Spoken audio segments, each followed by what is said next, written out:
Relationships are the most important part of life.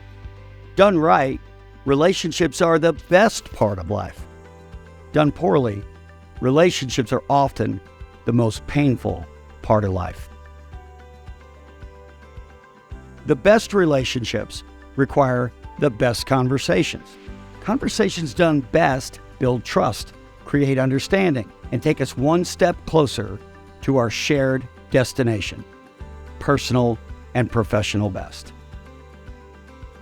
But conversations done poorly destroys trust, erodes understanding, and moves us further away from our collective goal. Having truly honest and direct conversations can be uncomfortable and challenging, so we often avoid them altogether. But when we dig in with purpose and intention, our conversations can help us build stronger and more meaningful relationships and unlock the full potential of every area of our lives. Today, we'll learn the tools to have transformative conversations that will change your life and others as well, one fierce conversation at a time. Antoinette Perez, welcome to Personal and Professional Best. Thank you. Thank you for having me. I am so excited to have you here today, not to have a fierce conversation, but to help other people learn how to have them. The book that creates this conversation today, of course, Fierce Conversations, was written by Susan Scott. And I think all of us in the audience, everyone, we know what conversations are because we have them all day long with many, many people.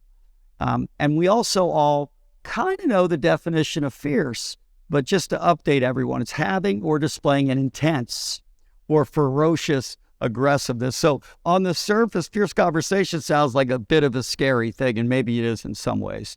But let's get started today, if we can, by asking you your definition of a fierce conversation. Yeah, thank you. After having studied fierce, being a practitioner for the last 15 years, certainly I've come word for word knowledge of how fierce defines fierce conversations. I think in my own practice, in my own being able to absorb the principles of fierce and then try to manifest them every day, I have come to feel that fierce conversations are real conversations. So even when you said to me today, I hope our conversation won't be fierce, I hope it will, because then it'll be real and we'll be getting down to meaning and truth and authenticity. Good. So fierce doesn't have to be as it's defined, like aggressive and ferocious. It's really just getting to our truth in our relationship and being able to share it with each other. But most people, some way, somehow feel less comfortable doing that and limit the possibility then for the relationship. And we'll get to that in a few minutes. So now we know the definition of fierce conversations. And for the last 15 years, you've invested your talent and your life coaching others on how to have the best fierce conversations. We'll get to that in a few minutes, but what inspired you? What was the moment that had you join kind of the movement of fierce conversations? I was attending a conference. It was a large conference at which Susan Scott, the author of Fierce Conversations, was keynote speaker. And the keynote itself was in a very large room. In fact, you talked about fierce and the connotation of like the big cat, the wild cat with the fangs and the claws and the breath and all of that. It felt like the kind of auditorium where you would watch a gladiator at battle. And she was down at the bottom of this great big, 10,000 people all around, and she just commanded the room. And certainly some of that was her own personal gravitas. As a public speaker myself and a trainer of other trainers, there was a lot to learn just from watching her there. But it really was the content that she was sharing that was so riveting for many of us. I think that many of us identified that there were holes in our ability to not just have great conversations, but to have models, practical, actionable models, steps to take that would enable us to feel more confident about inviting people into these conversations that we might have been avoiding. Well, I think probably, as you think about it, that room probably were reflecting on all of the relationships, past and present, where they didn't have a fierce conversation. and maybe what the loss of opportunity to improve their relationship could have been had they done so. So it really probably just awakened them to a truth that they were living with, and then it gave them some tools. We believe that that there's a best way to do almost everything in life. It's just you got to get educated about how to do that. That's why coaches, whether they're parents or teachers or in business or otherwise sports, that's why the best really are great teachers. Relationships. In our organization, our program, Personal and Professional Best, we believe that there's 6 areas of life that matter. Relationships is the most important part of life, because if you don't get relationships right in life, at home, in the workplace, on social media, in traffic, there's consequences that aren't good, that limit you from being your personal and professional best. So we believe that winning in relationships, getting best in relationships, is really the key. Is it possible to have the best long-term relationship with another human being without having fierce conversations? Love the question. I do want to make sure that we acknowledge that there is, I think for many of us, the predisposition to believe that a fierce conversation on the outside is necessarily going to be ferocious and aggressive and hostile and claws and fangs and the whole thing that we talked about. And then I gave you my definition of a fierce conversation over these last 15 years. Fierce themselves define a fierce conversation as one in which we come out from behind ourselves into the conversation and we make it real. So if we kind of break down those various elements of it, there's this idea that in many of our conversations every day, we are standing between ourselves and the other person. Something is in there. There's something, armor, a facade, an image, a reputation, whatever it is, that fierce conversations require us to come out from behind that into the conversation.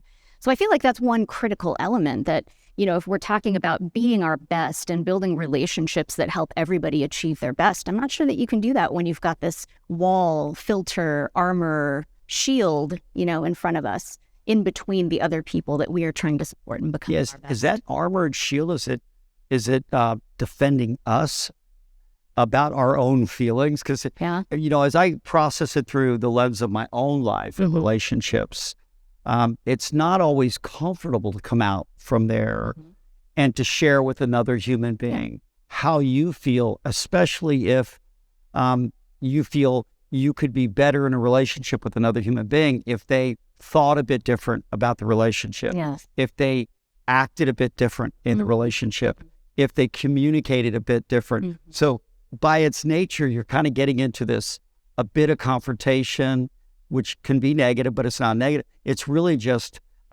allowing another human being to understand you a little bit better. Right. But that can make them uncomfortable and it can make you. Is that the armor that we're talking about? Yeah, I think that's definitely it. Sometimes we walk into conversations with the armor to defend ourselves or protect ourselves. I find it interesting sometimes too. I'll meet people through my work that walk in and they say, I'm great at fierce conversations. I'll tell anybody whatever they need to hear. You can count on me. In which case I think, well, I hope you brought a shield for them. Right. Sounds to me like they're going to get hurt. Yeah, exactly. I mean, even in the fierce conversations models, there's always an underlying intention that we've got to walk into each conversation from a spirit of grace and service to others. So yeah, I think that is a huge part of it. But going back to your original question around, being our best, right? And how critical are fierce conversations when we're trying to achieve our best. I believe that, and I've been doing a lot of thinking about this recently, there is a tendency for us sometimes to, especially when the market is good, create an entire business that's based on transactional type relationships. And sometimes that's the speed of the market. Sometimes things are clicking. Business is coming in, you've got transactions to close. And so you kind of keep things just the facts, just on the surface. Here's the interest rates. Here's what the market is doing. Here's my recommendation based on the last 80 years of the S&P 500 performance, whatever it is. And we keep things moving on that level. And the challenge is that as soon as the market shifts and a better price comes up, that client with whom we've built this transactional, very surface relationship can run.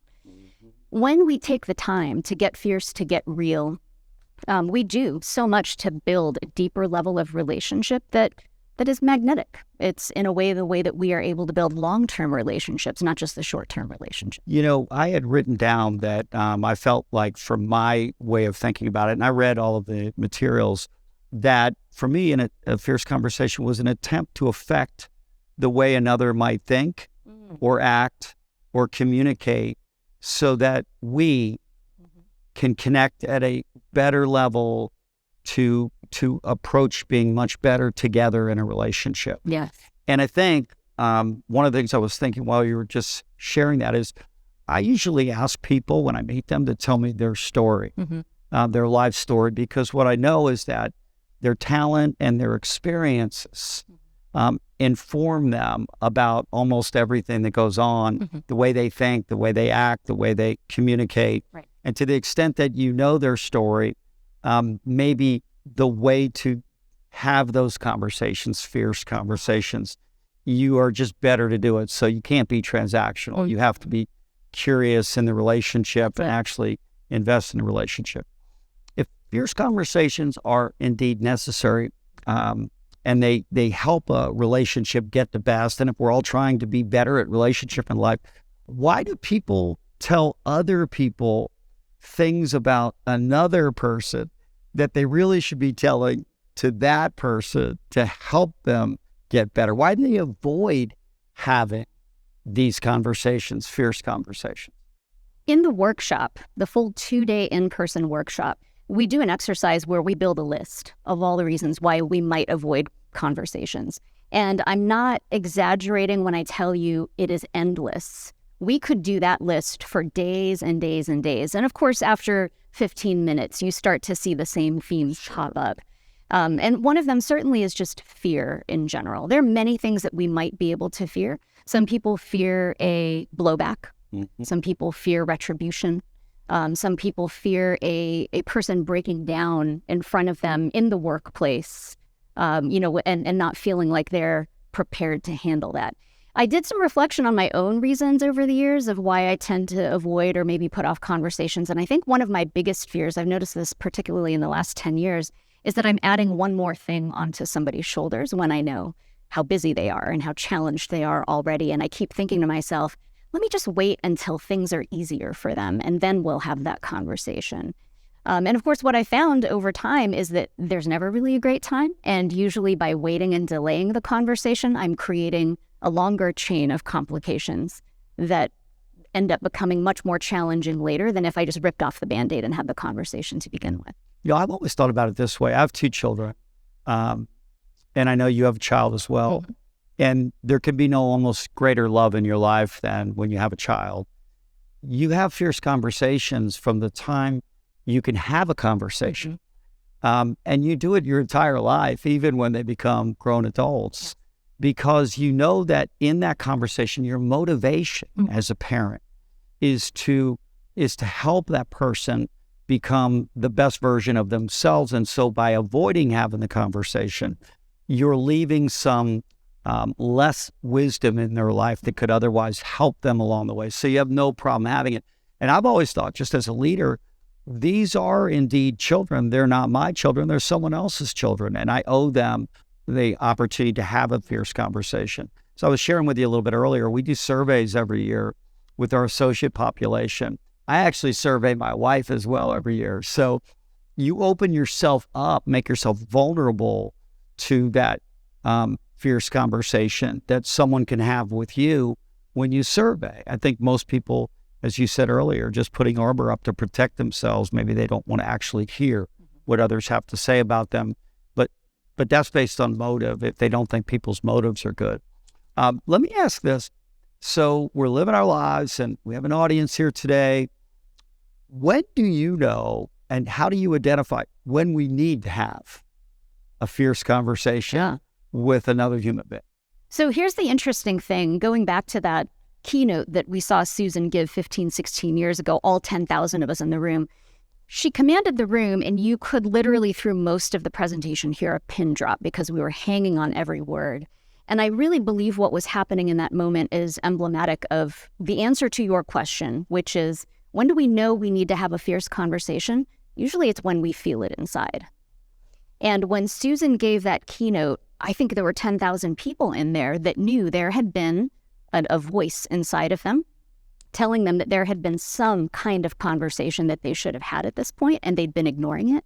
Maybe they didn't feel they had the skills or the confidence to be able to do it, but I believe that was the value of that keynote for many of us and what set me on that path to making this a lifelong area of interest and study and commitment.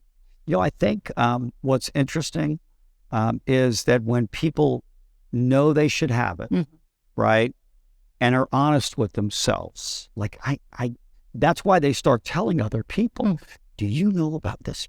And did you know what they did or what they should be doing that they're not doing? And they're cheating that other person of that feedback that could change the trajectory of their life and everyone else's life. So it's actually, in my way of thinking, it's kind of a selfish act to not have it. And when we don't have it, it doesn't go away. It doesn't go away. No, it kind of grows, and it's interesting. I think when most people, especially significant others and folks that are married, when they have big blow-ups, it's usually not what they're talking about at the time that is causing the blow-up. It's the accumulation of things that didn't happen in fierce conversation on a daily basis that had happened. It would have kept the temperature down, so it wouldn't have turned into a blow up. That's right. I had a conversation with someone very close to me years ago, called and said, hey, I'm having this problem with this person. And I said, you know what you should do? What's that? I said, you should hang up and call that person and say, I love you. Yes. Okay. I need to tell you that what happened made me feel this way. And I said, and if you do that, and that person said to me, there's no way I'm doing that.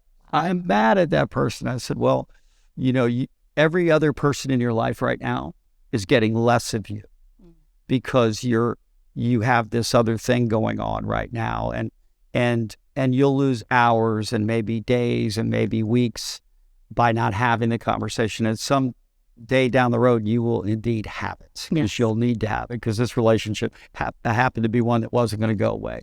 All right, so covered a lot of ground. Now we're getting to like the big moments. Okay, so what is the blueprint, your recommended blueprint? We're now aware, we have that feeling, we need to have this fierce conversation. We understand that it doesn't have to be ferocious fear. That's right. Fierce. It's just really a matter of sharing our truth about our feelings. Tell us the best way to have a fierce conversation to succeed. Wow. We could do 2 days of workshopping on this one, right? And there are models available for various situations and types of conversations that we're talking about. I think one of the most helpful things is to make sure that we are checked for an agenda, clear of an agenda before we go into that conversation. So what I mean by that is, all too often we can go into conversations, especially when the stakes are high and we want to control the outcome. So we're very careful about the words that we choose. In fact, up until Fierce, I would say all the communications classes I had taken were about carefully choosing your words so that you could deliver the exact message you needed to deliver and increase the odds that you would navigate that conversation to the end that you wanted. And in Fierce, I think one of the biggest things that I've learned over time is that it is really critical to go into conversations not attached to that outcome, and to remove ourselves from needing to control what's happening and really get into following the conversation where it needs and wants to go. And so inviting someone into that conversation really then becomes the work. It's clearing that agenda with good intention, inviting someone into the conversation, and from my perspective, being willing to be influenced by what that person says. Wow. So in asking the question, I'd given a lot of thought to this because one of the things that I've personally done in my life, I shared with you prior that I'm a Christian, and my definition of that is that I love and am called to love every single person in my life. That's it. No exceptions, no footnotes. So in that description, it requires me to not discard, get rid of people. It requires me to really lean in and understand. So I was giving some thought to the answer that I've had in my life so far. And I've been married almost 39 years. And and have a fabulous relationship with the people that work in our organization. And I always feel like when we get to that place to know we need to have one, what is our motivation going into the conversation? Like, what am I motivated to do here? Right. Am I motivated to share my frustration or my anger or my hurt? Or am I motivated to improve my life, our relationship, and your life? Right. And all the relationships you might have elsewhere, because that flaw may be, if it indeed is a flaw, that led us to this moment, might be something that if it was changed, it would improve your relationships with everybody else in life. So I always think about motivation first. And then I always start out with, and my wife will tell you this now, whenever I tell her, you know what, you do so many things well, and I love you so much, she goes, oh no, here it comes, And that's how we start, because I always feel like if my motivation is exceptional, I want to affirm the other person. Yes. I care about them. Yes. I love you. Yes. You mean a lot to me. And so my motivation in having this conversation is based on that, right? And then I tell them, as you would say, my truth. And I tell them my truth about what we experienced and what I think about what might be better for us to experience something. Does that make any sense? Yes, it does. Yep. I think first, let me say that in Fierce, in the book even, there's an entire section that has to do with fierce appreciation. Because I think that sometimes we don't tell people how much we appreciate them until we have to deliver some other news that we think they might not like. And we use it as that Oreo, I guess it's the crispy cookie with the wham in the middle, right? And there are lots of nicknames for this, though. You know, it's a very popular thing to do. What's that? The compliment, the boom, the compliment, the Oreo, the velvet hammer, sometimes it's called. Like, you always have to soften it somehow. So she spends a lot of time in the book, especially, talking about how fierce appreciation deserves its own set of conversations. And I buy into that. I believe that we don't really, on a regular basis, fill those emotional bank accounts of the people that we love enough to reflect how we actually feel about them and how appreciative we are of them. And that's the deal. There are many, many sayings in the book. There's lots of analogies and metaphors that I think are useful. But one of them is that essentially we all have an emotional bank account with everyone in our lives. And if we're not constantly adding to it, then when it comes time to draw against that balance, there's nothing there. We may be overdrawn instantly. And interestingly, tough times, meaning if the market turns and suddenly there's stressors, they automatically deplete that person's bank account, whether we've made a withdrawal or not. So there's a lot of work, I think, in making sure that we have done our best in adding that appreciation and that fierce appreciation to others around us. The other side of it is that there are many types of conversations in which we can be fierce. And I do think the one that we tend to think about the most is the confrontation. However, having said that, one of the most useful models that I have found that Fierce taught me was a team conversation model. So it's all about when you go into a team meeting, maybe we don't think of it as just a way to update the team. Maybe we don't think of it as just a rah-rah cheerleader session to get morale up. Maybe we look at it as an opportunity to turn an ordinary group of 8 folks into a think tank. And maybe we do some heavy lifting and some problem solving. And the model that she presents for that is like nothing I've seen before. I think most people walk in thinking they're going to get confrontation, but they come out with that. They come out with a coaching model. They come out with a delegation model. They come out with very practical tools to be able to increase that sense of fierceness everywhere. You know, the emotional bank account, one of my best friends in life is Dr. Ike Reichert, and he tells this story about filling other buckets. Yes. And when you fill a bucket of the people that are in your life, where you recognize that everyone needs words of affirmation in life. It's a love language, one of the 5 love languages. And they need to be given based on what people talents are, especially if you're in a workplace environment, but otherwise, even at home. And then also based on what you experience when they're in doing something really good, you need to affirm it, because then the bank account is full. That's right. The bucket is full. And then when it comes time to have those. So Fierce conversations are important to have. You know when you need to have them. If you don't have them, you drag that with you in the relationship, which keeps the relationship from being its very best. But everything you do along the way sets the stage for having, is what you're saying, a healthy and productive and best fierce conversation.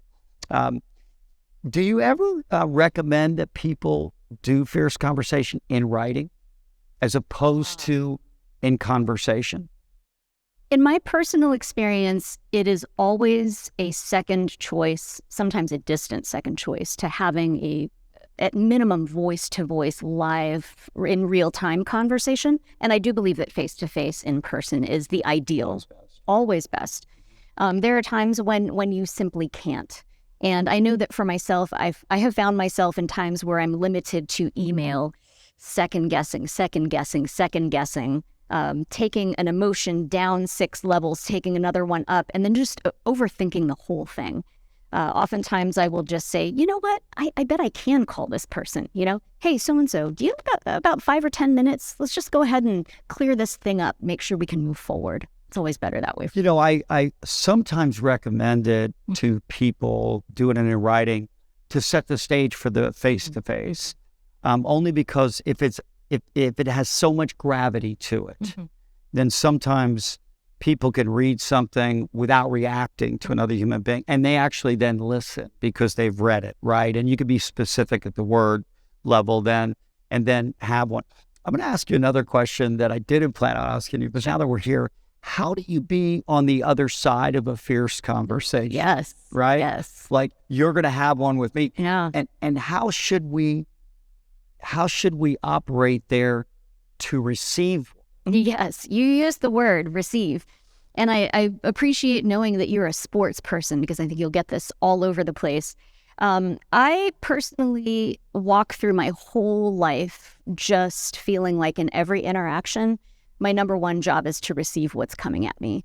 And I can never predict 24 hours a day what any one person is going to say to me. And people say some wacky things to me in my world, in my career, in my work. I love it. It does keep things interesting. And I think that the most important thing that I have learned over these years is that I don't necessarily have to do anything right away with whatever it is this person is giving me. They might be giving me something and it truly is not meant for me. It's really something I should pass to the other player. I don't have to make that decision right then and there necessarily. They may be giving me something that I really need to think about. And right now I've got a lot of other things happening, so I got to set it down for a little while until I can give it my full attention. But just that idea of being in a position to receive it and let the person know I've received it.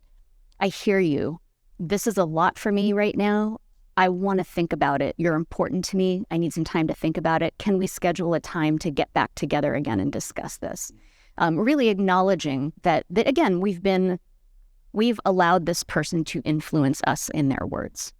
Yeah. So I always thought that if we truly care about being the best in relationship, we start there. That's our motivation, right?